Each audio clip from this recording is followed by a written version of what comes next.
Buenas tardes a todas, todos y todas las personas que están ahorita acá con nosotros, listas para escuchar las maravillosas palabras de el maestro Eugenio Barba, que nos las va a dirigir, conducidas por la maestra Julia Barley. Bienvenidas a todas las personas presentes a la Facultad de Filosofía y Letras, también bienvenidas a las personas que están en línea. Además de darles la bienvenida, de agradecerle profundamente al maestro Barba y a la maestra Barley que estén aquí, queremos decirles que esta actividad es una actividad que estamos organizando conjuntamente el Colegio de Literatura, Dramática y Teatro de la UNAM, de la Facultad de Filosofía y Letras, a quien represento, junto con Teatro UNAM, aquí está Juan Meliá representando, y junto con la Cátedra Bergman, y junto con el Centro Universitario de Teatro, también está con nosotros Isabel Toledo de la Cátedra Bergman, además de otras muchas personas, y para darle la bienvenida, nos va a dedicar unas palabras la directora de la Facultad de Filosofía y Letras, la doctora Mary Frances Rodríguez Van Gort, para luego que nos presente de qué va a hablar el maestro Barba, el querido maestro Jaime Soriano, que la luz me acaba de cegar y ya no vi dónde quedó, pero ahorita va a venir para acá. Gracias, Frances. Gracias, Yona, muchas gracias. Gracias a todas y todos los organizadores, Juan, Yona y todos los que organizaron, quien coordina la Cátedra Bergman, etcétera, a quienes nos acompañan hoy aquí en el Salón de Actos y en línea. Y bueno, pues bienvenidas y bienvenidos a este nuevo semestre 2026-2. Es el primer día de clases y pues lo estamos pues festejando, lo estamos iniciando de una manera maravillosa, de una manera espectacular, con esta conferencia de Eugenio Barba. Muchas gracias, muy bienvenido, muchas gracias por estar acá, por venir a compartir con nosotros tu 90 aniversario. Así es que, pues, yo no voy a decirles más nada, más que, bueno, le daremos el micrófono a quien lo va a presentar, pero no quise dejar pasar la oportunidad de darte la más cordial bienvenida, Eugenio, y pues, a todas y a todos ustedes. Muchas gracias.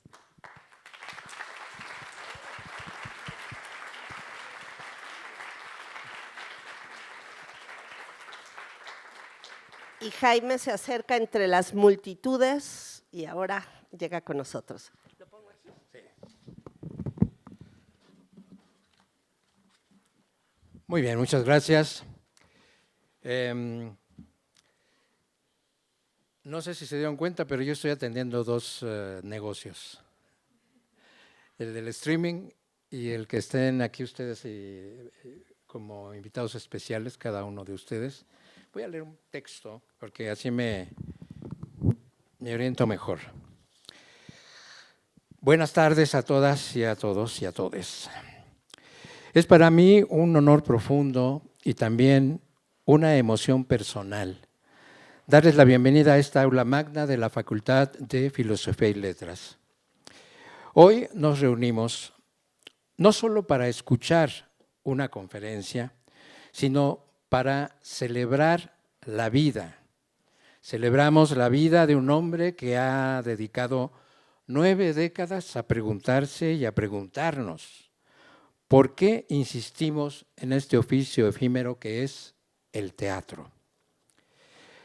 La historia que nos trae aquí hoy tiene raíces profundas para la historia que me conecta con este momento. Y sería injusto no mencionar que esa semilla cayó en tierra fértil gracias al impulso de mi primer maestro de actuación, Nicolás Núñez, aquí presente. Quiero agradecer su visión y reconocer mi pertenencia a aquellos primeros 10 años fundamentales del taller de investigación teatral de la UNAM, desde sus inicios en 1975 y hasta 1985, que yo permanecí en este espacio, donde aprendí a mirar otras latitudes de conocimientos escénicos. Y es gracias a sus particulares búsquedas y encuentros con el maestro Jerzy Grotowski que tuvimos la oportunidad de tenerlo aquí en México en 1980 y 1987 con el apoyo de la UNAM. No puedo dejar de mencionar mi participación en proyectos de experimentación escénica que surgieron en el ámbito del Colegio de Teatro de esta misma facultad, en algo que se llamó Seminario de Investigaciones Etnodramáticas de la UNAM, bajo la dirección académica del finado doctor Óscar Zorrilla, connotado académico que fue miembro del colegio aquí, muy importante, y la dirección artística del doctor Gabriel Báez, con quien aprendí dirección escénica, Garrington, y del mismo maestro Nicolás Núñez. Mi vínculo con el maestro Eugenio Barba comenzó en 1984, un año crucial en que el Odín Teatral pisó por primera vez suelo mexicano en las décadas subsecuentes en sus giras a México. Aquellos primeros encuentros fueron una sacudida vital. Esa influencia fue la semilla que germinó aquí, en nuestra universidad. En 1986, inspirado por los conceptos de la antropología teatral que Eugenio nos reveló con este librito ya viejito que tengo aquí, Las Islas Flotantes, que para mí fue una primera revelación. Esta es la edición original del 83, publicado por la UNAM. Por eso estoy haciendo estas referencias, porque de estar aquí es muy importante, de hecho. Este espacio, ok. Y en los talleres que, por supuesto, gracias que siempre Eugenio llegaba a cualquier lugar, el ámbito de la enseñanza, más bien del aprendizaje, tomaba lugar siempre en la forma de talleres, de clases magistrales. Y fue así que tomamos estos talleres con él y por eso fundamos después, con esta inspiración, el Laboratorio Universitario de Antropología Teatral de la UNAM, con sede en la Casa del Lago. Un atrevimiento porque realmente hacer eso implicaba pues tener una autoridad y una autoridad es conocer. Y para mí lo único era el hecho del ansia de conocer, así que por eso mi atrevimiento a llamarle Laboratorio Universitario de Antropología Teatral en la Casa del Lago. Ese espacio fue nuestro refugio y nuestro campo de batalla. Fue el lugar donde aprendimos que el actor es, antes que nada, un artesano y que el training es su herramienta de libertad. Con los años ese proyecto evolucionó. Cambiamos de piel, pero no de esencia. Nos convertimos en el Laboratorio de Artes Escénicas, LARTES, y en 1999, tras la partida física de mi otro gran maestro, decidimos honrar su memoria y nuestra propia genealogía, renombrándonos como Laboratorio de Artes Escénicas Jerzy Grotowski, México. Esa relación con Eugenio y el Odín no se detuvo ahí. En los años 90 tuve el privilegio de colaborar con un hombre imprescindible para la memoria teatral de nuestro continente, el maestro Edgar Ceballos, que en paz descanse. Junto a él trabajamos en la creación del Centro de Estudios Latinoamericanos de Antropología Teatral, CELAT, Escenología, donde el maestro Eugenio Barba, junto con el Odín Teatral, estuvo presente para inaugurar el primer taller que impartimos ahí. Y, por supuesto, para la publicación de varios libros y revistas fundamentales de Barba y Grotowski, que hoy son textos de cabecera para muchos de ustedes, supongo yo. Hoy, en 2026, cerramos un círculo y abrimos otro. La presencia de Eugenio Barba hoy aquí tiene un doble significado histórico, al menos para nosotros. Por un lado, celebramos la alegría y gratitud de sus 90 años de vida. Eugenio es una memoria viva, un testimonio de resistencia que ha cruzado fronteras, lenguas y culturas para demostrarnos que el teatro es una isla flotante de libertad. Por otro lado, su visita marca el inicio de los festejos por el 40 aniversario de LARTES. Volver a la UNAM con Eugenio es para nosotros un retorno al origen. es volver a casa para recordar que las preguntas que nos hicimos hace unas 4 décadas siguen vigentes. Ese momento es la culminación de un esfuerzo sostenido. Quiero agradecer profundamente a las actrices Julia Barley y Elsmarie Laubig, así como a todo el Odín Teatral por su generosa participación en las 3 emisiones del encuentro Confluencias, en 2022, 2023 y 2024, en el último de los cuales también tuvimos el gusto de celebrar los 60 años de la creación de esta importante agrupación, del Odín Teatret. Gracias a su presencia, cientos de estudiantes y profesionales mexicanos pudieron vivir talleres y clases magistrales, espectáculos, que nos recordaron que el teatro es ante todo un acto de transmisión. Agradezco a la Dirección de Teatro de la UNAM, a la Facultad de Filosofía y Letras, al CUT y a la Cátedra Ingmar Bergman por hacer posible este encuentro. Quisiera hacer una breve semblanza del maestro, por supuesto, permítame leerla. Eugenio Barba nació en 1936 en el sur de Italia, en Galípoli, pero su destino no estaba atado a una sola geografía. Tras perder a su padre durante la guerra, a los 18 años, cambió el sol del Mediterráneo por el frío de Noruega, donde trabajó como soldador y marinero. Allí aprendió que el conocimiento no solo está en los libros, sino en las manos que trabajan y en la voluntad de resistir. Su camino lo llevó a Polonia en 1961, donde un encuentro decisivo con Jerzy Grotowski le reveló que el teatro podía ser una vía de conocimiento espiritual y político. De esa chispa y de su propia rebeldía nació en 1964 el Odín Teatret, un grupo compuesto por rechazados de escuelas de teatro que desde un búnker antiaéreo en Oslo y luego desde una vieja granja en Holstebro, Dinamarca, redefinió el teatro del siglo XX. A lo largo de más de medio siglo, Barba no solo ha dirigido más de 80 espectáculos que han recorrido el mundo, ha construido puentes donde otros veían fronteras.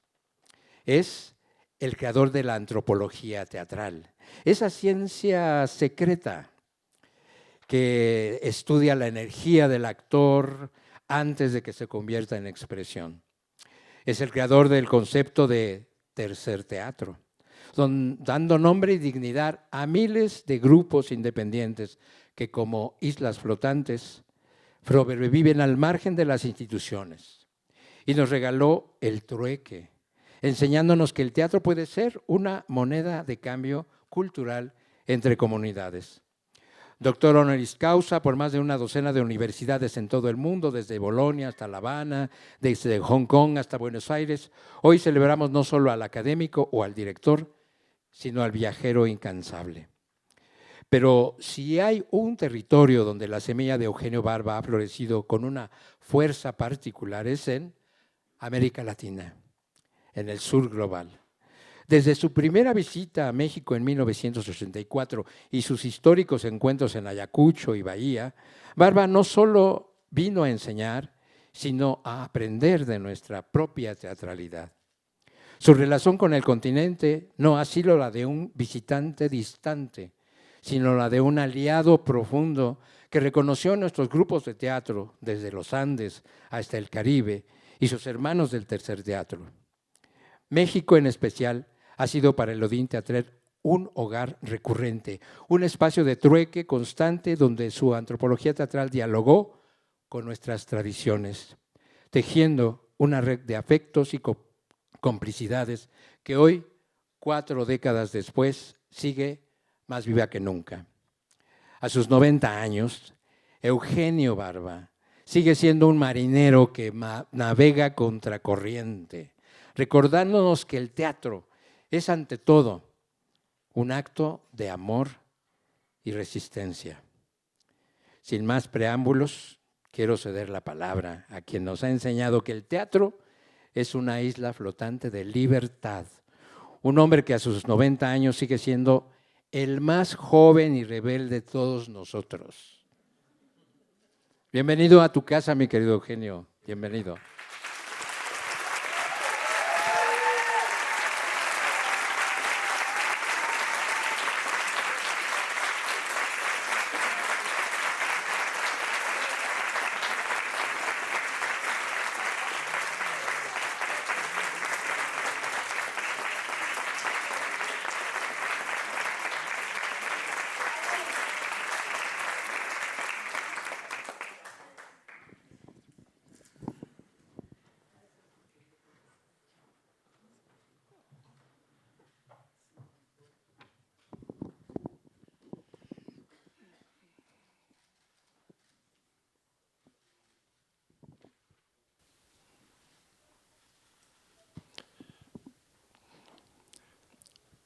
es innegable que la duración de la vida humana se ha extendido de manera exponencial.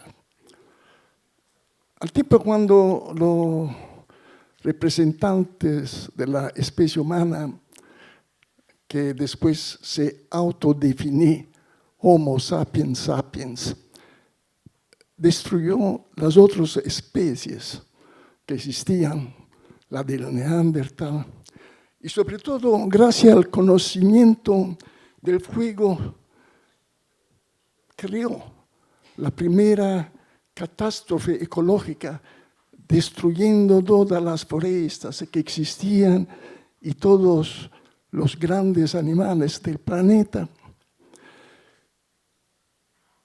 A ese tiempo, los representantes humanos vivían entre 30 y 40 años. Es lo que decían o que dicen los científicos que han estudiado los fósiles. En el tiempo, esa duración de vida ha aumentado.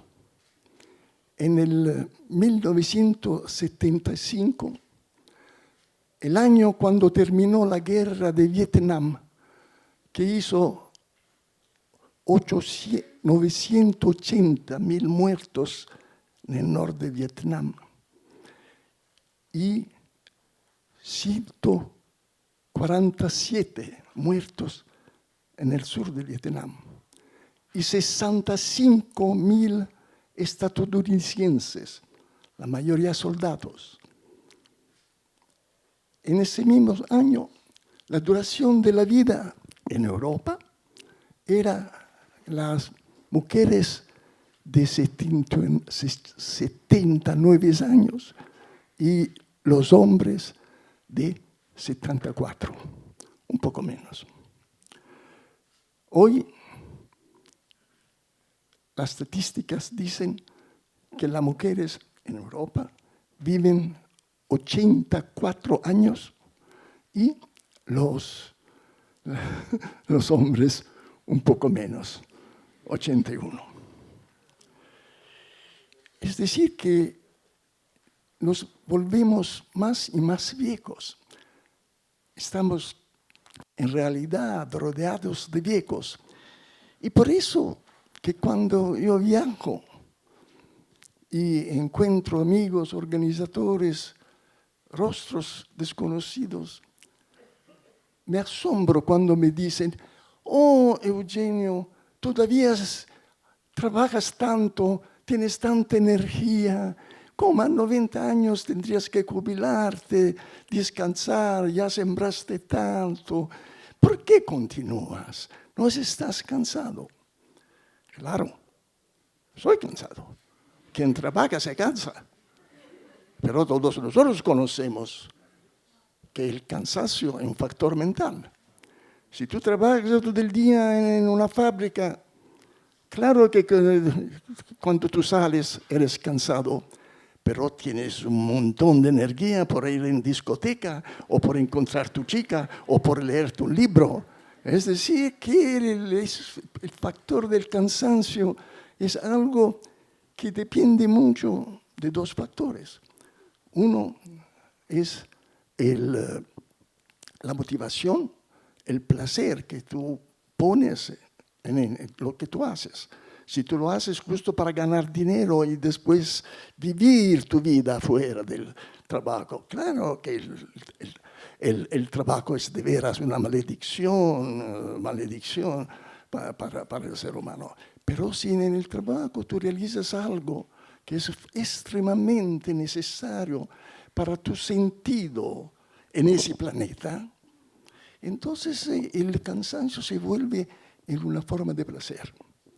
Cuando me dicen: ¿por qué tú viajas? Porque me hace placer. Me hace placer encontrar personas que he encontrado hace 50 años, 60 años.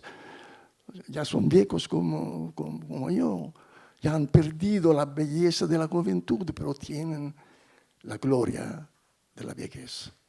Tienen la experiencia. Y sobre todo, todas las personas que he encontrado son personas que tenían algo de fundamental en ello mismo, que era una matemática muy particular y de la cual voy a hablar. El cansancio fue un factor importantísimo en la biografía profesional de l'Odin Theatret. Cuando yo comencé no tenía ninguna experiencia de cómo enseñar. Yo había pensado de ser un director de teatro, estudié algo, nunca había puesto en escena un espectáculo. Así que cuando de Polonia regresé en Noruega, intenté trabajar en lo que era en ese tiempo el teatro. Eso es muy importante. El teatro en ese tiempo era un edificio, existía solo un único modelo de teatro. Era un edificio donde actuaban actores que habían terminado una escuela teatral y presentaban textos de autores. Eso era el teatro.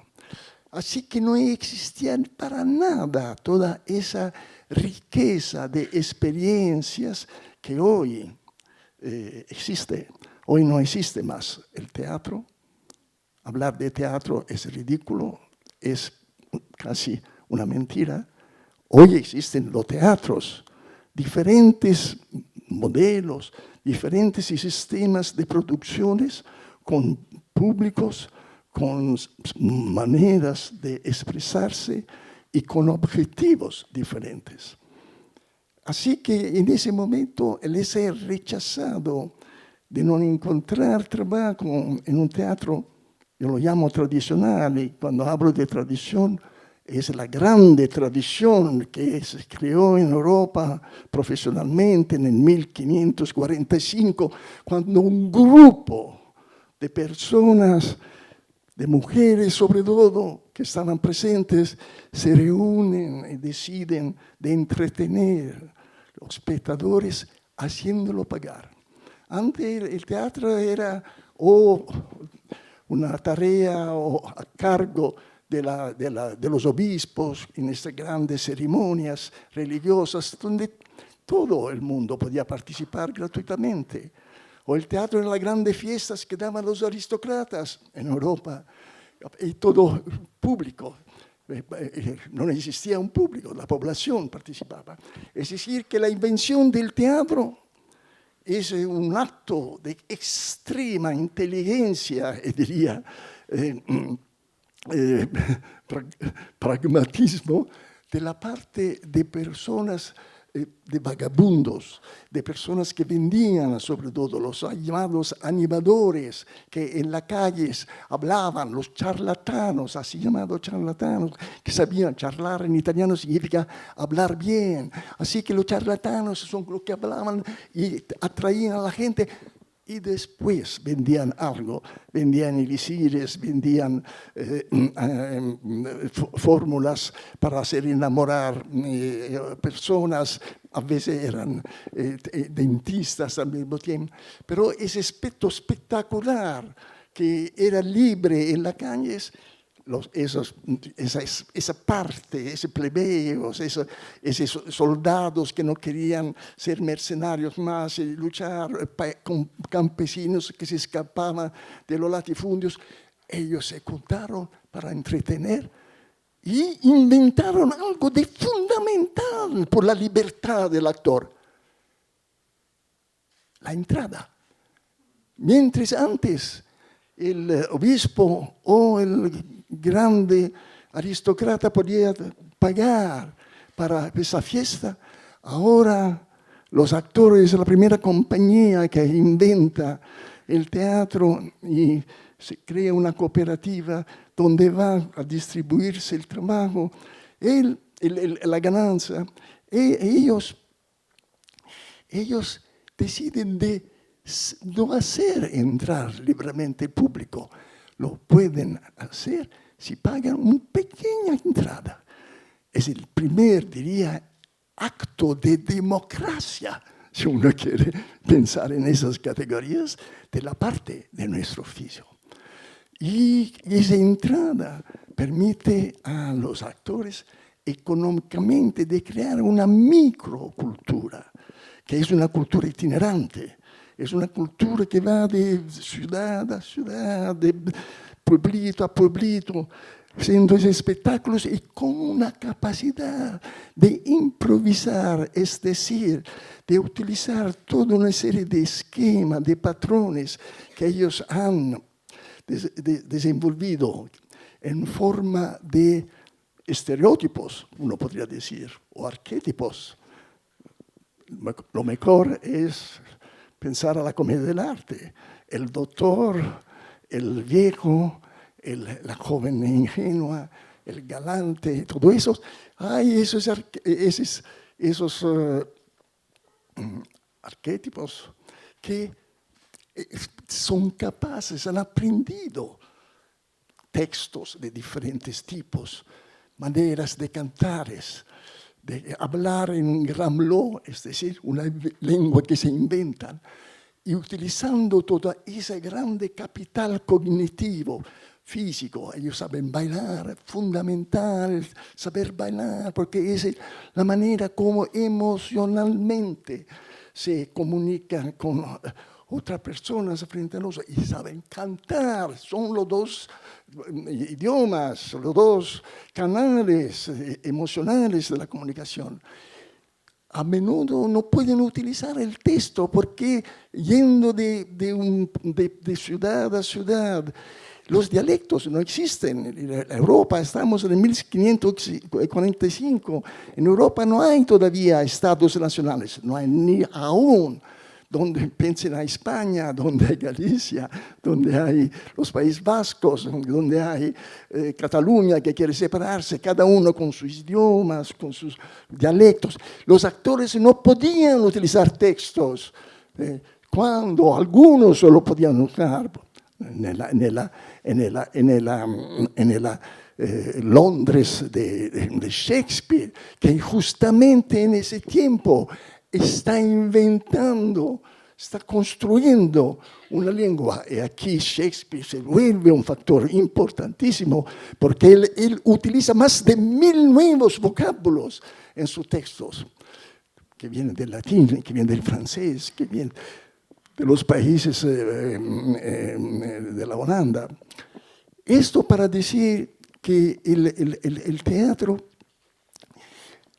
viaja, es vagabundo, crea una microcultura y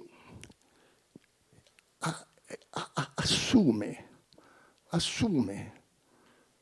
la responsabilidad de obligar los espectadores a aceptar lo que ellos, actores, deciden. Todo eso del conocimiento del pasado es importante para comprender que en el desarrollo de nuestro oficio el aspecto, el tercer factor, el tercer elemento fundamental, además del actor y del espectador, es el mercado. El mercado no es algo de negativo. El mercado es el luego del encuentro, de las negociaciones, del diálogo, de la lucha, de la capacidad de saber definirse recíprocamente. De un lado hay alguien que exige algo, los espectadores quieren divertirse. De otro lado hay los actores, y ellos pueden imponer otro tipo de teatro, para hablar, por ejemplo, de algún masacre que está aconteciendo en cualquier parte del Medio Oriente, o hacer como un teatro que divierte, que entretiene. Ahora, una cosa uno debe olvidar, los dos teatros deben tener actores que saben su oficio.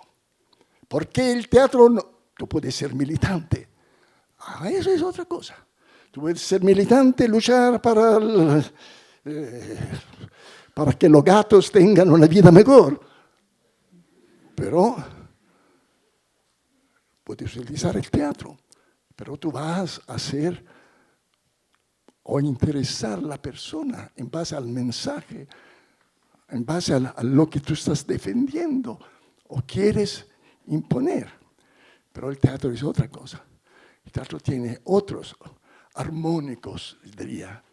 Tienes otras capacidades. Y cuando se habla, se utiliza para nuestro oficio, que es de base, el grado cero de nuestro oficio, es el saber entretener al espectador. Saber entretener al espectador significa no aburrirlo, significa sacudirlo literalmente, físicamente, a pesar de que él está sentado. Es como crear ese puente o ese cordón umbilical entre el actor que está aquí en escena, el último espectador, de manera que sentado en su sillón allá, el baile o el cante, según el ritmo, la energía, las olas que sacuden, los pensamientos físicos del actor. Eso es la primera condición del actor. Y si tú no trabajas, tú que quieres ser actor, desde la mañana hasta la noche para ameliorarte, tú eres un parásita. Tú vives del trabajo que ha hecho, que a pesar del rechazo, a pesar de los prejuicios que la iglesia, los poderosos y hoy también la cultura de nuestras sociedades, en Europa como aquí, ¿cuánto dinero dan al teatro? ¿Cuánto dinero? ¿Cuáles son las compañías que pueden vivir de las subvenciones del teatro? En Europa, en Australia, en Japón. No, todo habla de cultura, pero nadie habla de economía. O si hablan, es para ahorrar. Así que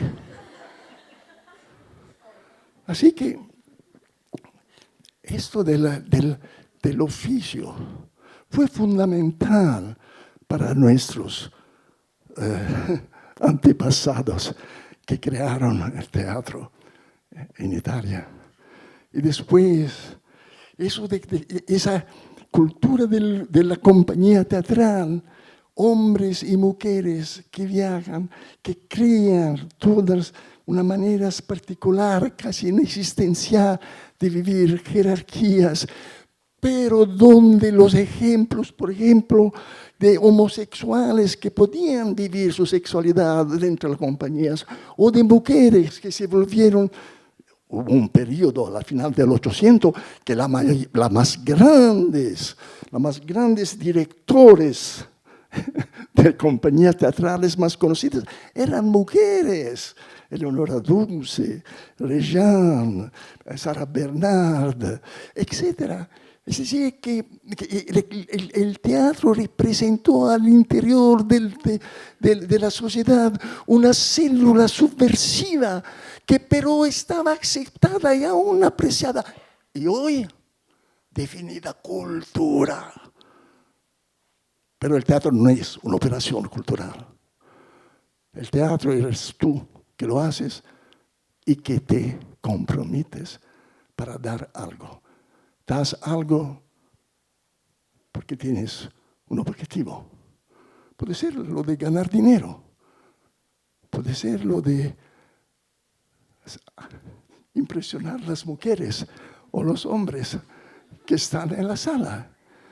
Lo puedes hacer porque tú quieres escaparte de tu familia. No es importante el por qué tú lo haces, solo que si tú lo haces con el máximo de tus energías, ir más allá, cansarte y en el cansancio encontrar lo que se llama en el deporte el segundo soplo, un segundo respiro, una segunda respiración, un otro tipo de fuerza que estaba allá, latente, durmiendo, y que de pronto se te levanta y te hace correr más rápido. Todo eso del cansancio, en Elodie decía, fue fundamental. Porque nosotros comenzamos, yo no sabía, lo que hice fue de utilizar los ejercicios que había visto cuando había frecuentado durante un año la Escuela Teatral de Polonia. Se hacían ejercicios de plástica, de rítmica, de gimnástica artística, dancística casi. Y esos ejercicios que fueron retomados por Grotowski, que durante un breve periodo con sus actores, los ejercicios que yo había leído de los libros de Stanislavski están llenos de descripciones de ejercicios. Los libros que cuentan la vida de Vakhtangov, por ejemplo, están llenos de descripciones de ejercicios. Entonces yo comencé a imaginar cómo eran esos ejercicios y con esos jóvenes rechazados, ellos también rechazados, creamos una cultura de rechazados. No teníamos un teatro, claro. A ese tiempo el teatro se pensaba solo en un edificio. La gente a ese tiempo me decía, Eugenio, tú eres de veras extraño. ¿Cómo puedes pensar hacer teatro si tú no tienes un teatro? Y comenzamos. La regla es esa. Yo creo que ahora, a los 90, puedo decirla. La regla es esa.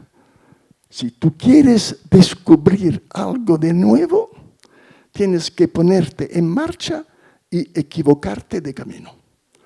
Así que yo pensaba hacer teatro como lo había visto. Lo había visto en Grotowski también. Teatro tradicional al final. Un teatro financiado por el Estado.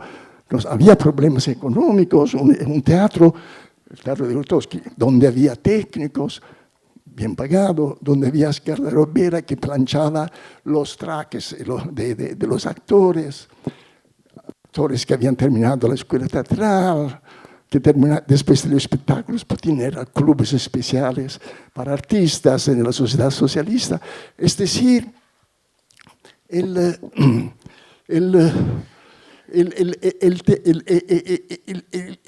teatro, así me lo imaginaba yo también, como un edificio, con esa relación con el espectador, y de pronto estaba alrededor de 15 jóvenes que habían aceptado venir porque me había presentado con palabras verdaderas. Soy un joven director italiano que ha estudiado en Polonia, me interesa el teatro de vanguardia, quiero abrir un teatro de vanguardia en Oslo. ¿Están ustedes interesados en ser mis actores? Vinieron totalmente motivados a trabajar conmigo. Solo yo no tenía ese teatro, tuve que pedir ayuda a un amigo que era maestro de escuela. Y me dijo, yo te puedo prestar por la noche la aula de mi escuela. Tú puedes ir allá y puedes trabajar allá. Entonces yo reuní mis actores, estuvimos en esta escuela, mis actores eran un poco asombrados. Entramos en esa aula y había bancos para los niños. Comenzamos a ponerlos uno además de un lado. Se quedó un espacio chiquitito para los 15. Yo le pedí a ellos de tirar los zapatos y sobre todo no hablar, el silencio. Ahora, eso del silencio no es porque era algo de solemne o algo de espiritual. Era simplemente porque era terriblemente nervioso y no sabía qué hacer. Si alguien me habría pedido qué tenemos que hacer, entonces en silencio. En ese fue, Y comenzamos. Yo pedí a mis actores, futuros actores, lo que sabían hacer. Uno había aprendido a bailar. Balletto clásico, cuando era hija de una familia burguesa. Entonces tú vas a ser la instructora de balletto clásico. Y otro era muy bueno en deporte. Me contó, bien, tú vas a ser el instructor de biomecánica. ¿Biomecánica? ¿Qué es eso? Yo tampoco lo sabía a ese tiempo, porque era en 1964. Al pobre Meyerhold, Stalin lo había matado y toda su memoria había desaparecido de la Unión Soviética. Pero había esa leyenda que Meyerhold había creado todo un sistema de ejercicios, de entrenamiento, de preparación actoral, la había llamado biomecánica. Yo me alimentaba de eso, me alimentaba de libros. Los libros son fundamentales para un director y para un actor, porque es toda la memoria, el conocimiento que nos llega y una manera liberal que permita a nuestra imaginación, a nuestra experiencia, de transformarla, de traccionarla. Hace nada, pero crea energía, nos pone en marcha, nos hace descubrir, equivocándonos, lo nuevo. Entonces, así comienza el Odín. En ese espacio, después de 2 semanas, la mayoría se fue. Se quedaron solo 4 personas. Pero es eso que es muy interesante, que solo después de muchos años yo comencé a reflexionar. ¿Por qué esas 4 personas se habían quedado conmigo? Lo que hacíamos, todo el mundo lo consideraba pura locura. ¿Qué eran esos ejercicios? ¿Cómo puedes volverte actor? Interpretar un papel de Shakespeare, de Sófocles, de Beckett. La interpretación, tú tienes que preparar el personaje. ¿Qué eran todos esos ejercicios? Los ejercicios vocales, los ejercicios físicos, de acrobacia. Entonces yo no sabía si, y todavía hoy puedo contestar esa pregunta, ¿por qué se trabaja con ejercicios físicos? Claro, esa es una manera de absorber lo que es un conocimiento que se llama tácito, que no se puede formular en palabras. Todos los artesanos aprenden de esa manera, imitando, utilizando su propio cuerpo, y después absorben una sabiduría que no se puede explicar. Ustedes no pueden volverse albañil leyendo un libro. Ustedes no pueden volverse cirujano si tú no trabajas sobre cadáveres o sobre cuerpos humanos. Es decir, y de esa manera que tú aprendes. Ese aprendimiento, ese absorbimiento de ese saber kinestético, es decir, que envuelve, que compromete todo el cuerpo. Tú aprendes haciendo y no pensando o escribiendo. Es toda otra parte del cerebro, del sistema nervioso que está comprometido. Es el secreto del aprendimiento, de la transmisión, de la capacidad del actor, de la persona que quiere ser actor o actriz, de encontrar energías a pesar que ella no le busca. Es como si ese trabajo sobre sí mismo, como hablaba Stanislavski, es el secreto de algo que puede llevar al entretenimiento, al divertimiento, al gozo, al refinado placer de un musical o de una comedia banal. Y al mismo tiempo puede transformarse en un arma de revuelta, un arma de identidad. Piensen a qué significado el teatro para la Irlanda, Cuando los irlandeses luchando contra los ingleses tuvieron escritores como Yeats, como Synge, y que construyeron un teatro, la Abbey Theatre, y ese teatro se volvió el símbolo del espíritu. Aquí, por mí, el espíritu. De veras el teatro. De veras el teatro. Si usted se ríe y tiene razón de reírse, porque todo eso hoy parece ridículo, pero no es ridículo. Porque afuera de aquí, miles y miles de personas se mueren para defender eso. Lo llaman de otra manera, lo piensan de otra manera, dan otros nombres. Pero es eso lo que cada uno de nosotros habla a través de los muertos, a través de los libros, a través de la enseñanza de sus padres, que lo aprendieron de sus padres, y esa transmisión de saber tácito, de conocimiento que no tiene que ver con los libros, es lo que caracteriza el aprendizaje y la transmisión.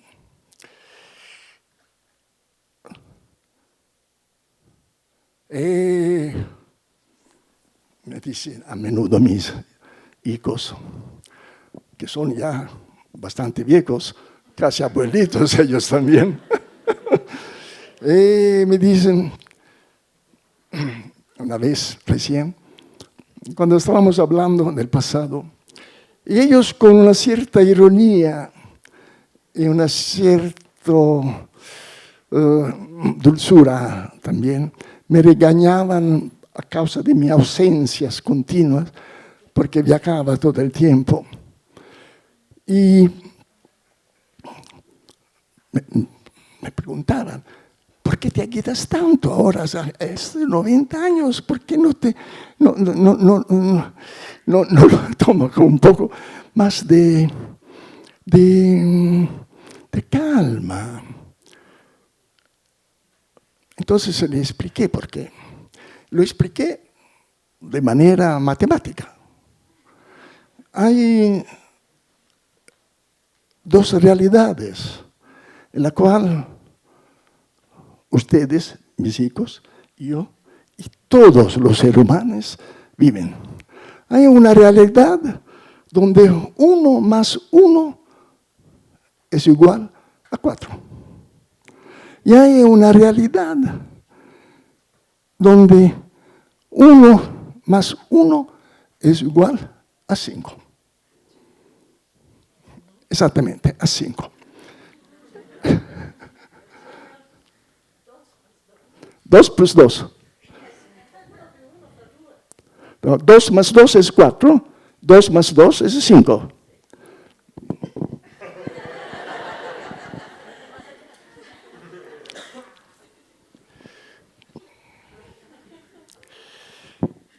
La realidad del 2 más 4 la conocemos, es la lógica, la práctica, lo que me permite de aprender, conocer, saber que si yo estudio el inglés, tal vez voy a poder trabajar, tener mejor posibilidades de encontrar una solución económica. Es decir, todo lo que tienes que ver con una parte del cerebro o de las relaciones que establecemos con las demás personas. La realidad del 2 más 2 igual 5 es la de las emociones. Es la que de pronto nos hace decir, yo quiero ser actor. ¿Y por qué no?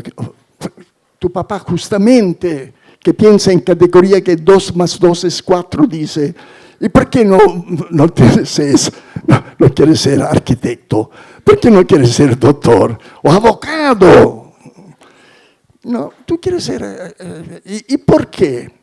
La cosa se vuelve aún más ridícula o extraña, porque tú puedes contestar, no, porque yo quiero luchar por la libertad de expresión.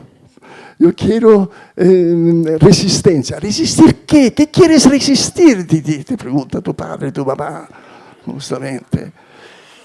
El 2 más 2 es 5, es ese mundo lleno de fuerzas oscuras que nos habitan y que nos hacen elegir caminos, tomar decisiones que son en contra de lo que todo el mundo considera ser algo de práctico, justo, útil. Uno de ellos sacudió la cabeza como por decir, charlatano, papá, tú eres un charlatano. No, yo le dije, tú estudiaste. Cuando terminaste de estudiar, te fuiste a una escuela de especialización de periodismo. Cuando tú terminaste inmediatamente una grande compañía de publicidad, te contrató. Y tú trabajaste 3 años con ellos. Y un día tú viniste en mi casa y me dijo, yo no quiero trabajar toda la vida vendiendo para otros vino o muebles. Yo quiero otra cosa. ¿Y qué piensas hacer? Le dije, yo quiero emigrar. ¿Dónde quieres emigrar? Quiero ir a Singapur. ¿A Singapur? ¿Y por qué? Porque yo hablo bien. Yo hablo bien en inglés, y él lo hace porque su mamá, mi mujer, Judy, es inglesa. Bien, yo lo miré. Solo que pasa, que en ese momento el Ministerio de los Asuntos Extranjeros me convoca, hace una convocatoria para un adicto comercial en su embajada en África del Sur. Mi hijo aplica, gana ese lugar y se va en África del Sur con la familia. Regresa, el embajador, termina el contrato, el embajador le dice, no, si tú quieres puedes continuar, yo voy a hablar en el ministerio, así que tú puedes continuar. Él pasa un examen, continúa, va en Austria, va a trabajar con la NATO, en Francia, en Portugal, se vuelve ahora el momento que tiene que ser embajador. ¿Y qué hacer? Dice no. ¿Y por qué? Le pregunto. Porque yo quiero estar con mi familia. Yo quiero estar con mis hijos. Yo quiero verlo crecer. Yo no quiero ser un padre como tú fuiste. Y por eso no quiero. Porque un embajador, ustedes saben, viaja de una embajada a otra. Pasa 3, 4 años en una embajada, regresa en su casa 2 meses, después otra embajada. Son especializados en dirigir toda la política de su propio país. Así que son, bien, es un ejemplo típico de 2 más 2 es 5, le digo a mis hijos.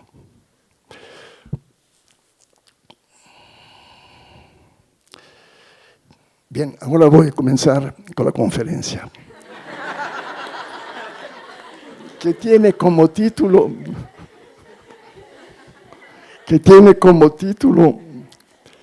¿por qué construir un teatro? 5 plus 3 igual 9.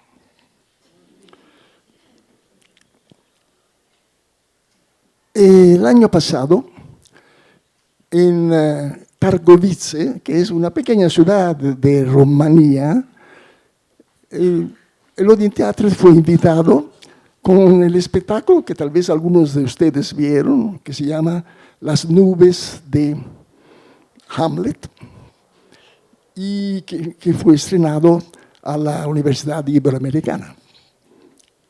Y después de un espectáculo, viene una mujer, una cuarentona, muy bella, que me pregunta si me da 2 libros, me regala 2 libros de ella. y me pregunta si podemos hablar con su marido. Algunos minutos, pero sería importante. Bien, sí, hablamos. Ellos habían construido, ella era una directora que trabajaba al Teatro Nacional, escribía textos. El marido era un empresario que trabajaba para compañías alemanes. Y ella había decidido, o ellos habían decidido de construir un teatro. Ese teatro lo habían edificado durante 9 años y ahora estaba listo. Pronto era el primer teatro que se construía en Bucarest desde la Segunda Guerra Mundial. Y ellos habían seguido el Odeon Theatre, que había visitado Rumanía muchas veces, sobre todo un grande festival, a Sibiu, una ciudad que es extraordinaria por causa de ese festival, que es el tercer más grande festival de Europa, junto a Edimburgo y Aviñón, porque mezcla, el director Kiriak, mezcla teatro de alta calidad artística, uno podría decir, con teatro de calle, con grupos de teatro, es decir, como si él toma todas las diferentes culturas teatrales que existen y anima toda la ciudad. Bueno, ellos habían visto el Odeon Theatre a Sibiu y ahora querían abrir su teatro con la sección internacional, la primera compañía teatral que invitaba, querían que sea el Odeon Theatre. Bien, gracias. Comenzamos a hablar un poco y podría ser un grande evento, un evento que podría durar 2 semanas, nuestra permanencia en ese teatro, algo importante. Bien, en noviembre, con Giulia y 2 de mis actores, vado a Bucarest para ver ese teatro, nuevo teatro, y preparar todo el programa con espectáculos, talleres, proyecciones de películas, trueques y todo. Cuando llego en la calle se llama Grivica, el número es 53. El teatro se llama Grivica 53. Ha tomado el nombre muy poco original de la rúa, de la calle. Cuando llegamos, me encuentro frente a una especie de extraño edificio, porque una parte del edificio es del siglo del XIX, es decir, de ese estilo de balcánico, muy bello, muy decorado, pero una parte es una coraza, se dice, que una coraza de hierro, es todo un hierro que comienza a volverse viejo y lo hace rojo.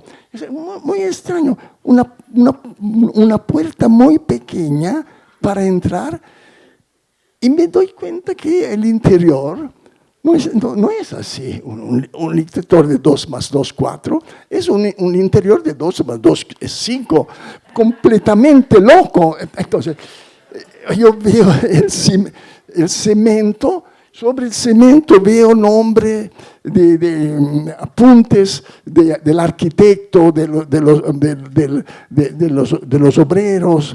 Comienzo es muy estrecho todo, es muy estrecho. Hay una escalera muy pequeña, justo la medida aceptada por los bomberos, y allá están fotografías del siglo pasado, viejas, marcos también antiguos. Hay muebles de una época al final del 800. Era muy extraño hasta a llegar en las salas. Las salas de aquí a allá puede tomar, hay un balcón, 120 personas. Y después, arriba, al piso superior, hay otra sala que puede tomar 60 personas. Y yo pregunto, ¿por qué construyeron ese teatro de esa manera? Chris, le digo, no, nosotros no lo construimos así. Esa era la casa de mi abuela. Mi abuela, yo he vivido a veces allá, así que yo tenía como un deseo de rescatarla, esa casa que estaba completamente casi demolida. Y yo quería crear un teatro diferente, un teatro que fuera una isla de libertad, así me digo. Y así comencé, junto a mi marido, a recoger dinero. Y durante 9 años comenzamos a hacer colectas, bandos, vender ladrillos, amigos, etc. Y tuvieron suerte, ganaron dinero de una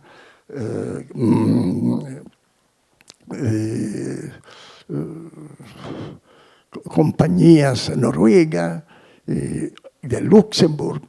Es importante, se recuerde que para hacer vivir, para resistir, como se dice, en ese oficio, tú debes ser un manager muy bueno, debes saber pensar en categorías pragmáticas, económicas, políticas, todo eso. Y el marido, era claro, apoyaba a Chris, que era más la soñadora. Y ella me cuenta, durante los 9 años hubo el COVID y de pronto, una vez yo me enfermé, tuve cáncer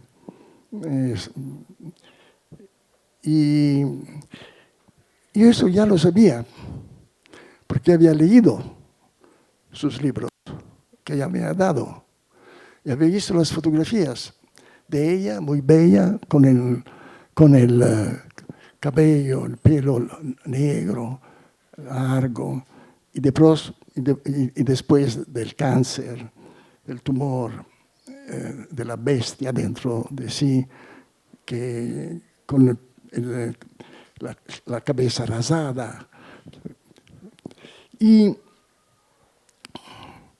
Pero para mí, ella me dijo, cuando logramos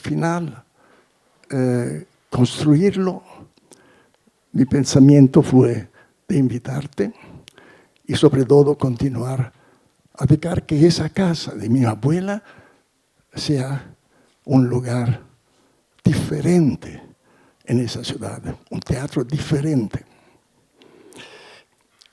Por la noche había el primer espectáculo que se presentaba rumeno en ese teatro. Y el título era 5 más 3 igual 9. Si yo leía un anuncio en un periódico que un teatro hace un espectáculo 5 más 3 igual 9, nunca iría a ver ese espectáculo. Bien. Esto os muestra que también los maestros se equivocan. Y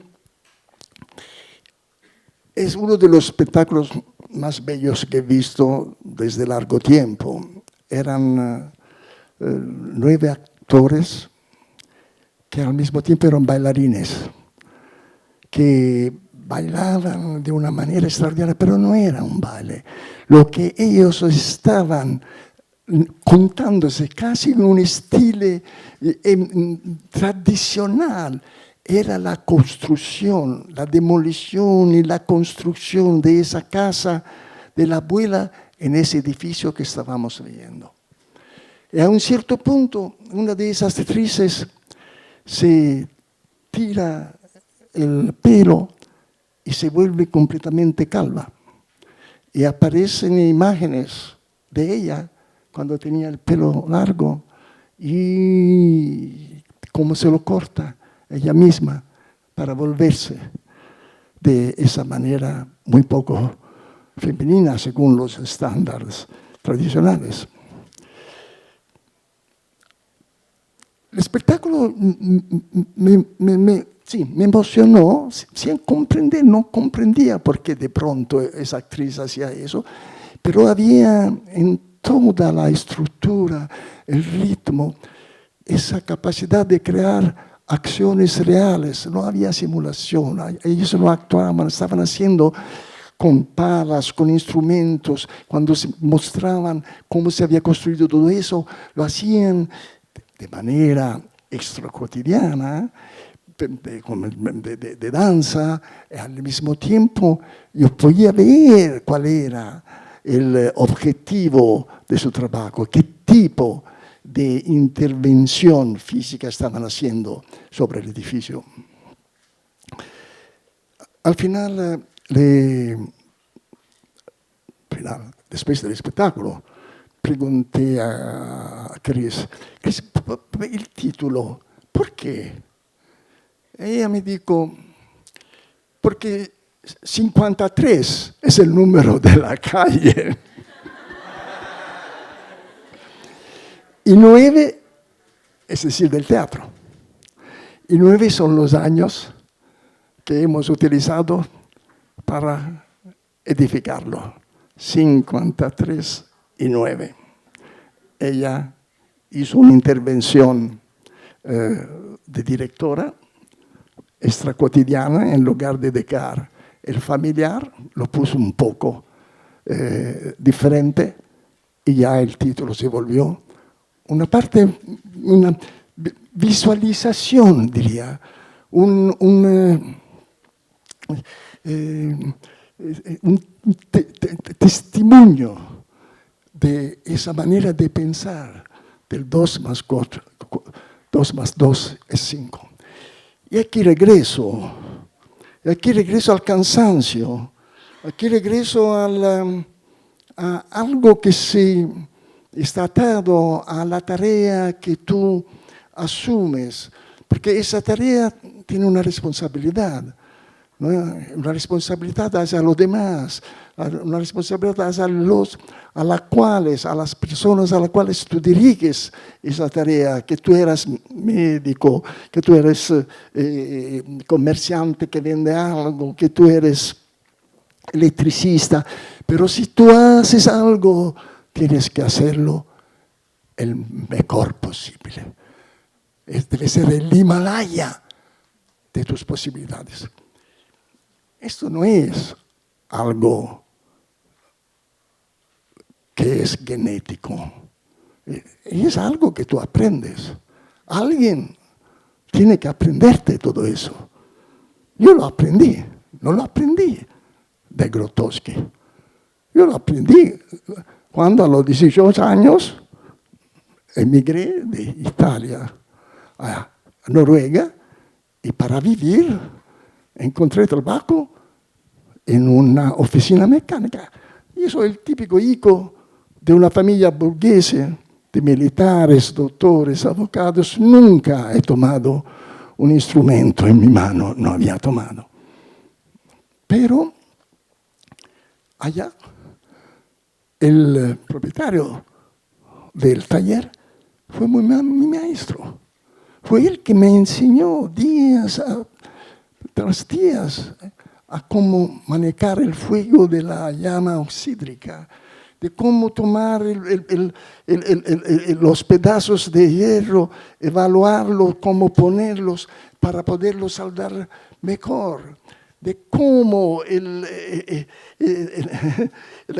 diseño de la llama que funde el metal debe ser de una tipo de belleza. Siempre. Hegel se llamaba el propietario. Hegel me aprendió eso durante meses y meses. De él yo aprendí a ser paciente. De él yo aprendí que cada ser humano tiene un tiempo diferente de evolución, de crecimiento. El ritmo no puede ser lo mismo. Así que tú debes permitir a alguien de ser más rápido y a alguien de parecer estúpido, pero el estúpido exactamente como Einstein es simplemente alguien que después se venga con su intelecto. Y sobre todo, Hegel me infundió ese que siempre me acompaña, un superego profesional. Debes tener una forma de orgullo en haciendo bien tu trabajo. Él regularmente venía y observaba o evaluaba lo que hacía. A veces me decía, Eugenio, ¿es eso lo mejor que tú puedes hacer? Él tenía vergüenza. Y lo hacía de nuevo. Lo hacía de nuevo. Y eso es. Mi idea, cuando yo comencé con el grupo de teatro, mi ideal era el taller de Hegel. Éramos 7 o 8 personas allá. Y cada uno después del trabajo se iba por su casa, por sus intereses. Pero cuando estábamos juntos, era como si de esa diversidad individuales los unía, porque teníamos algo de objetivo que utilizar, que nos unía, era el oficio, el saber hacer algo, el saber intercambiar informaciones que no eran teóricas, que no eran abstractas, sino extremadamente directas, como solucionar un problema. Así, yo tuve suerte. Aprendí toda una ética del trabajo. La palabra ética es horrible, pero viene de una otra, viene de la palabra griega ethos. Ethos no significa ética, significa comportamiento en griego. Pero del comportamiento del ser humano, tú puedes deducir los valores, las normas, la ética que lo acompañan. Hay ética, de ethos viene ética, viene etología, el estudio del comportamiento de los animales, pero también de lo que los seres humanos hacen. Esto fue, diría, mi privilegio, lo de conocer el cansancio cuando trabajaba y de descubrir en mi tiempo libre toda una grande energía, comprometiéndome políticamente, encontrando, bailando, descubriendo lo que en ese momento era una nueva música que llegaba en los años 50, es decir, la época de vuestros bisabuelos. Y eso ha sido mi capital. Y es eso que yo he aplicado al Odeon Theatre. Es extraño, porque todos dicen, sí, el encuentro con Grotowski. El encuentro con Grotowski, sí, fue fundamental por otras razones. Pero Grotowski había sido formado en una escuela de teatro tradicional muy buena. Yo mismo viví ya un año, la hice para un año. Y Grotowski tenía un teatro y sobre todo tenía dos no colaboradores, dos aliados extraordinarios. El otro era el director literario del teatro, que era un crítico, Ludwig Flaschen, que había contratado Grotowski, que ni había terminado la escuela teatral como director, era muy joven, tenía 26 años, cuando Grotowski de pronto fue escogido por Flaschen. Viene a esa pequeña ciudad, Opole, a hacer teatro. Y después había una tercera persona que fue determinante por lo que Grotowski hizo. Era un arquitecto que construía casas, al mismo tiempo tenía una obsesión de todo el espacio escénico, de cómo la escenografía, de cómo la relación actor-espectador podía cambiar. Así que fue él que influenció Grotowski, exactamente como Flaschen influenciaba enormemente Grotowski sobre el teatro teatral, que el teatro debe ser una obra de arte que no tiene nada que ver con la literatura. Cuando Grotowski comienza como todos los jóvenes de esa generación, de nuestra generación, los que querían romper con el sistema teatral, comenzaron a utilizar dramaturgos nuevos, extraños, como Ionesco, como Beckett, hablo de los años 50, Pinter, los arabiados de ingleses, Arrabal, todo eso. Y ese tipo de texto obligaba a inventar otro tipo de actuación. Y Grotowski comenzó de esa manera, a pesar que no tenía el examen final en sus espectáculos que tenía que hacer para obtener ese examen. Él presentaba Ionesco, presentaba Cocteau, presentaba Mayakovsky, es decir, textos que permitían un tipo de actuación que se alejaba del realismo o de la convención de la verisimilitud que a menudo se encuentra en el teatro. El encuentro de esas tres personas hacen que Grotowski comienza juntos con Gurawski, el arquitecto, y Flaschen, a pensar el texto. Primera cosa, que el texto es solo un pretexto para crear la obra teatral. Este era un sacrilegio a ese tiempo. El texto era fundamental. ¿Cómo se puede tomar un texto de Shakespeare o de Sófocles? Es decir, esas son solo palabras que yo puedo utilizar a través de lo que yo llamo mi necesidad, pero que es una forma de vandalización de un texto, en realidad, de parasitismo. Pero es eso que pasa en esa pequeña ciudad, que comienza a tomar esos textos, a transformarlos, cambiarlos totalmente. Con la ayuda de Gurawski rompe la separación escenario-sala. Los actores circulan entre los actores, entre los espectadores. Y sobre todo, él imagina que hay dos conjuntos que el director debe poner en escena. El conjunto de los actores y el conjunto de los espectadores. Así que por cada puesta en escena, él hace asumir a los espectadores la conciencia, no la actividad, la conciencia de ser algo de muy preciso. Hay un espectáculo donde, porque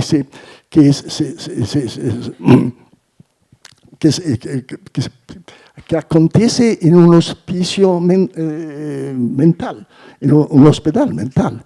Entonces, los espectadores están sentados sobre camas como si ellos eran también enfermos mentales y no saben si la persona al lado, que es un actor que puede surgir y comenzar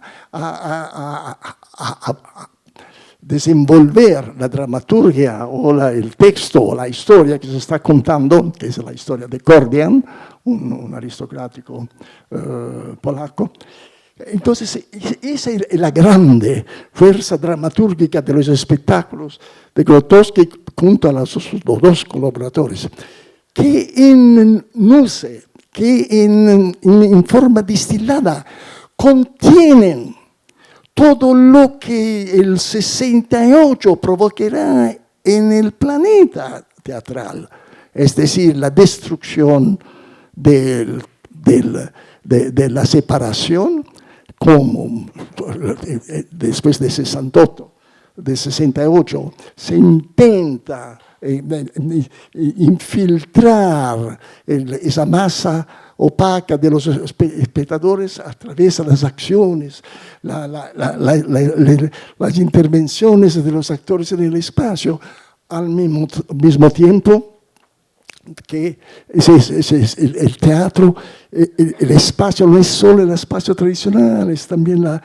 calle, es también los hospicios de veras, los veros hospicios mentales, las cárceles. Es decir, que el teatro de pronto pierde ese aspecto de eficacia, de estático, como de mármol, y se vuelve líquido. Hay una performabilidad, una teatralidad, y sobre todo el teatro, el arte, el oficio del actor puede ser utilizado de veras como un arma de rebelión, un arma para defender una identidad, un arma para asumir una posición que se alega de lo que la mayoría impone o sigue. Sí, Chris había construido su teatro no porque el teatro era necesario a la ciudad de Bucarest o a los ciudadanos de Bucarest.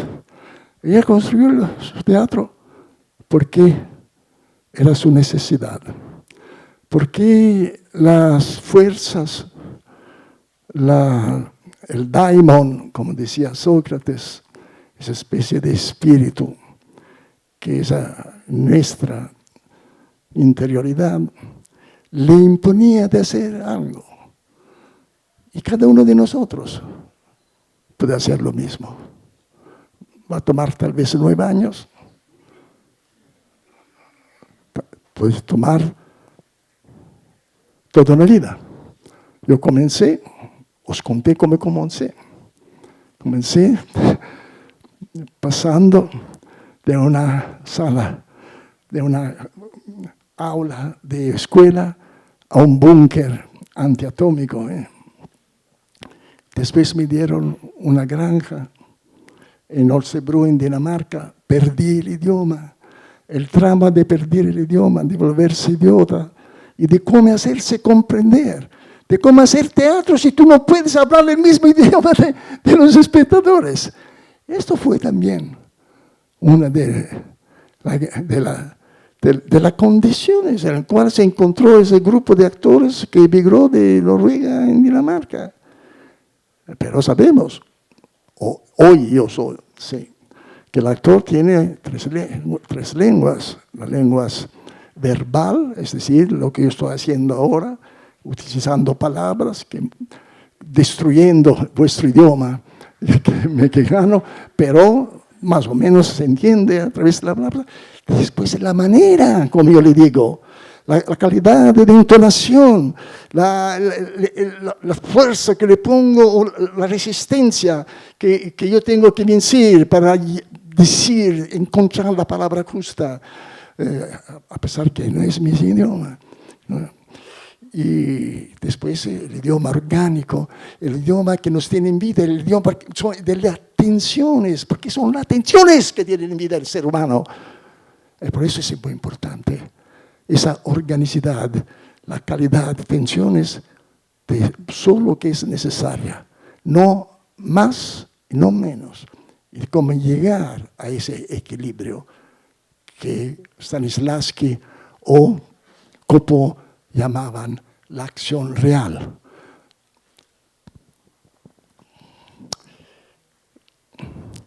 Hay preguntas que cada uno de nosotros que hace teatro tiene que ponerse. ¿Por qué hago teatro? ¿Es para mi propio egoísmo? Claro, para mi propio egoísmo. ¿Para ganar dinero? Claro, para ganar dinero.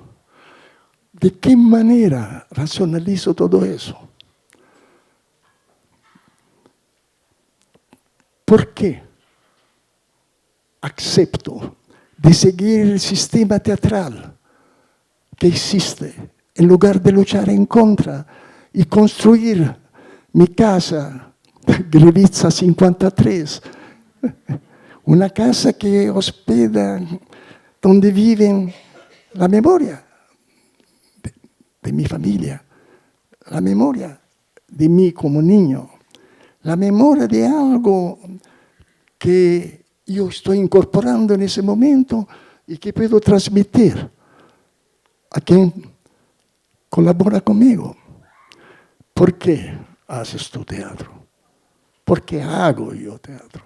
¿Por qué continúo a hacerlo? ¿Dónde hago yo teatro? ¿En qué lugar? ¿En una periferia? ¿En una cárcel? ¿En un teatro que me he construido durante 9 años o durante toda una vida, como ya he hecho juntos mis actores? Y después de 56 años,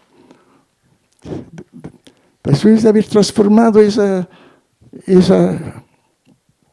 finca en un laboratorio teatral que acogía centenas y centenas de teatreros, personas interesadas, estudiosos, que venían, nos visitaban, se quedaban allá. Era un teatro casa, era un caravanserraya, donde la gente era como verdaderas romeros, que llegaban y veían cómo continuaban a trabajar hasta la extenuación esos actores que ya tenían 50, 60, 70 y ahora tienen 80 años. Y hace 4 años, el nuevo director que había colaborado conmigo durante 10 años, era un administrador, yo le di la dirección del teatro. Yo quería continuar a hacer mis espectáculos, trabajar, viajar, encuentros, antropología teatral. Y él no quiso tenerme más, a mí y a mis actores. Así que nosotros no tuvimos renovado el contrato y de un día al otro perdimos todo. Es el momento de la verdad, como se dice en el arte del taurina de la corrida. Cuando tú estás frente al toro como toreador y tienes que infilar la espada en una parte precisa de la cabeza, en el cuello, y llegar hasta el corazón sin temblar, sin tener miedo. Bien, el momento de la verdad para mí fue simple. Era una especie de King Lear, pero viví un grande momento de alegría y de libertad. Ahora no tenía más el peso de la responsabilidad de manejar un ambiente que tenía más de 30 actores y colaboradores. ¿Qué puedes hacer? Tú comienzas de lo que tienes cerca de ti. Yo tenía una casa, entonces decidí de continuar a hacer teatro en mi casa. Llamé, contacté a mis actores que habían también sido dimitidos. Yo ¿quieren continuar? Sí, me dijeron. No tengo dinero. La mayoría de nosotros ya eran viejos. Tenías una jubilación, vamos a vivir de eso. Y comenzamos a trabajar en un cuarto de mi casa. Un poco más pequeño de lo que era el primer cuarto en la escuela. De allí pasamos a otro cuarto, en la casa de otro actor, que era un poco más grande. Después nos fuimos a un hospital que había sido cerrado. Había una sala, allá trabajamos. Allá preparamos 3 diferentes espectáculos. Es posible, es posible.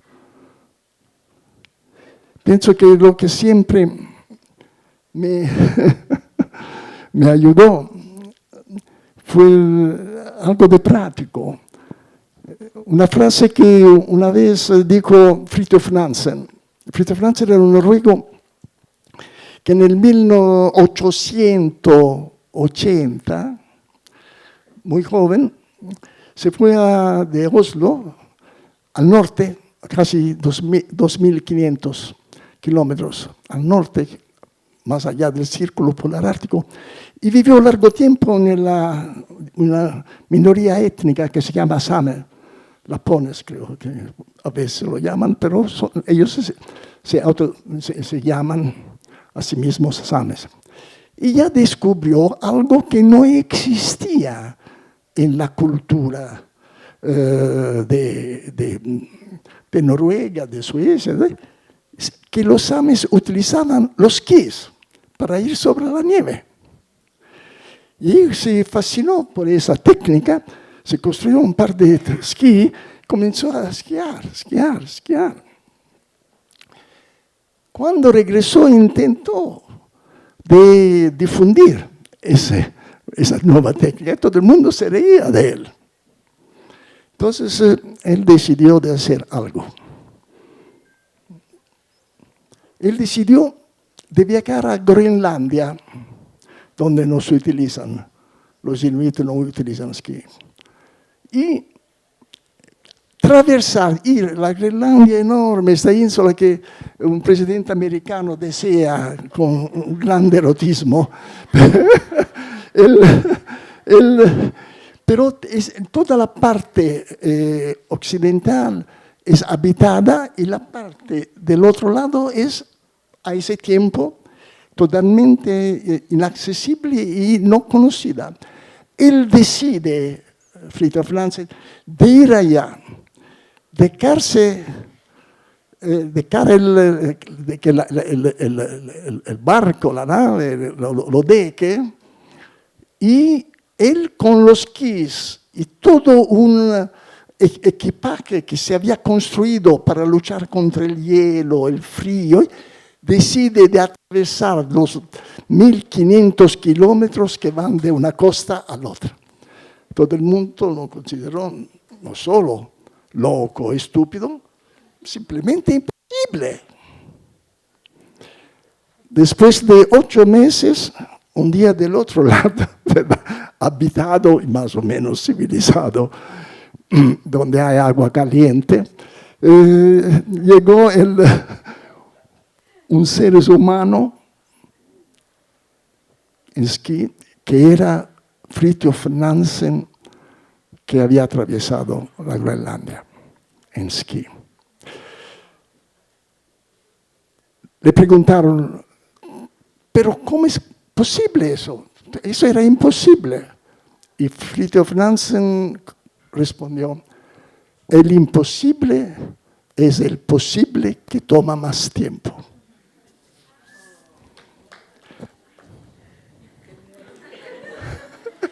Para Fridtjof Nansen. No para mí. Fridtjof Nansen es uno de mis héroes, porque uno debe quedarse niño, infantil, un poco estúpido, ingenuo, Yo tengo algunos de esos héroes. Fridtjof Nansen es uno. Él se volvió un grande filántropo.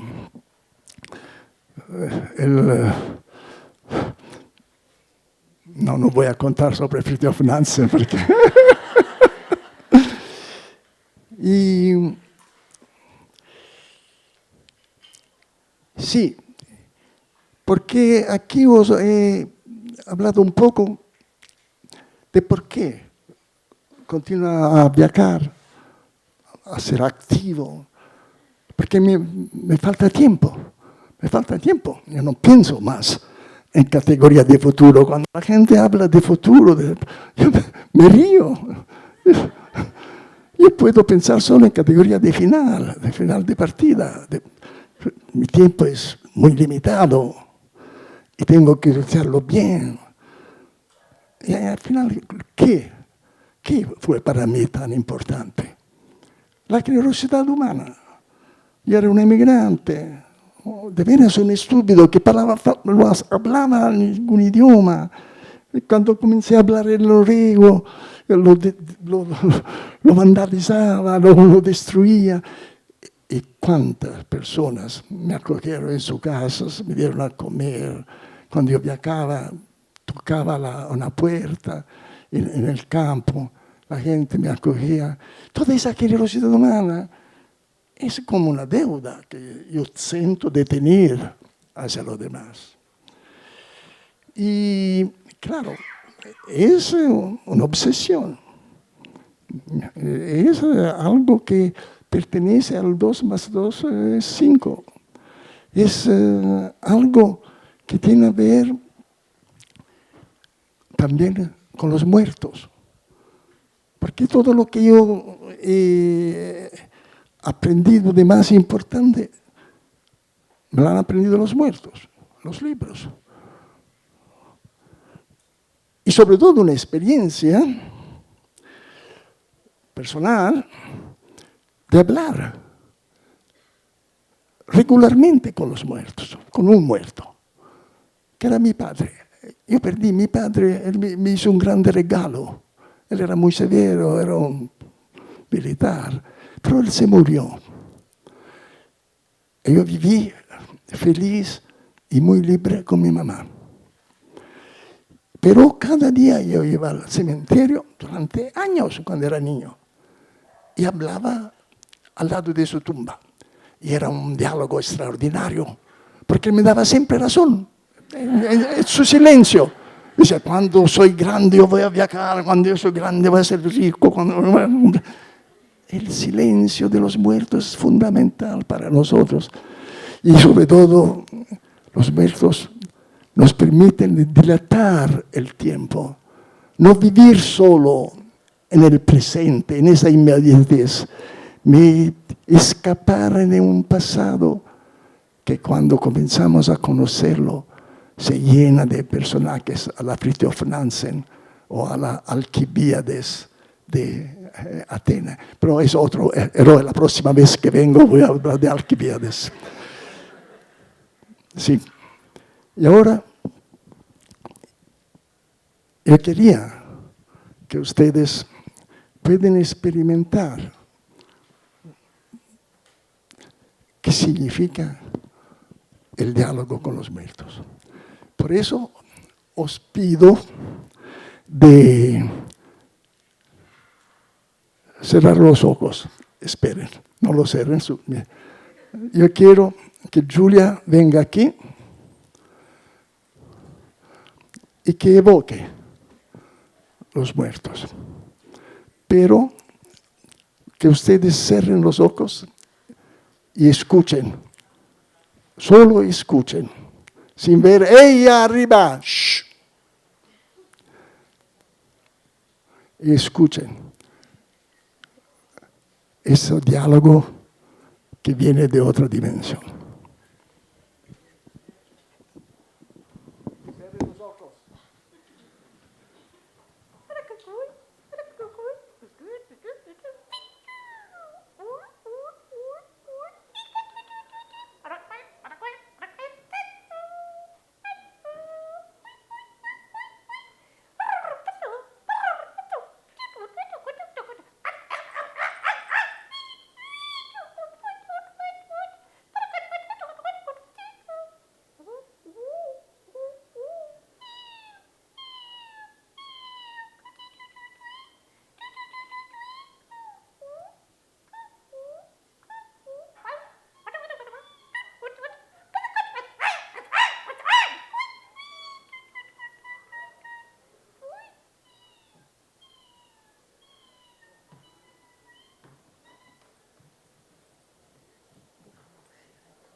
Ahora ustedes entienden por qué continuo a viajar, continuo a agitarme, continuo a utilizar todo lo que yo he hecho desde que tenía 14 años. Levantarme muy temprano y tener esperanza. ¿Qué significa tener esperanza? ¿Qué es la esperanza? La esperanza es el deseo. Yo espero que no haya guerras. Sí, pero la verdadera esperanza es decir, yo quiero viajar hasta el Himalaya para poner un regalo en la tumba de Tenzin, el nepalés que acompañó a Hillary, el primer, o los dos juntos, que escaladaron el Himalaya, el Everest. Desear la esperanza es eso. El deseo, que puede parecer una obsesión, no, es una obsesión. Y siento que una manera de restituir lo que he recibido es de infundir esperanza, es decir, fomentar, aumentar, incrementar el deseo de cada uno que quiere hacer teatro de construirse su propia Grivizza 53, su propio teatro, que es la casa, de sus antepasados, de su vida y de sus sueños. Y que la vida os sea benigna.